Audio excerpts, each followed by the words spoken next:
আজকে নিরপরাধ আলেম, তিনজন আলেমের বিরুদ্ধে এক পুলিশ, একটু আগে বললাম পুলিশও মারাত্মক অপরাধী, হ্যাঁ স্বৈরাচারের সঙ্গী বহু পুলিশ রয়ে গিয়েছে, তিনজন সারা দেশের ভিতরে তাদের অ্যাক্টিভিটিস, তাদের কর্মকাণ্ড পরিষ্কার, অথচ তাদের নামে জঙ্গি মামলা দিয়ে রেখেছে।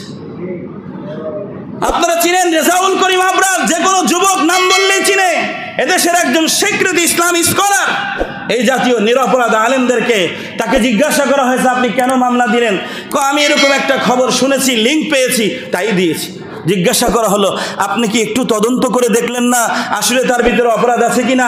আপনি তো আইনের মানুষ, আইন কি বলে, কারো বিরুদ্ধে অভিযোগ আসলে তদন্ত করে দেখতে হবে, যদি বাস্তবে অপরাধী হয় মামলা দিয়ে তাকে সাজা দেন, অপরাধী না হলে আপনি তাকে কেন মামলা দেবেন? ঠিক নেটে ভাইরাল হয়েছে, আপনারা হয়তো অনেকে দেখেছেন। কথা একটাই, কি কথা বলে এমন একটা লিঙ্ক পেয়েছি তাই মামলা দিয়েছি, কোর্ট দেখবে। কই অন্য জায়গায় তো আপনারা এই কথা বলেন না।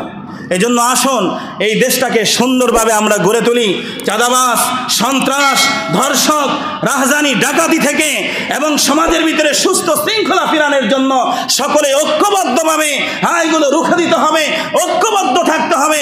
কোনো মুসলমান, কোনো নাগরিক, কোনো ব্যক্তি যাতে এই জাতীয় বিপদের মধ্যে না পড়ে, এ বিষয়ে আমাদেরকে সতর্ক থাকতে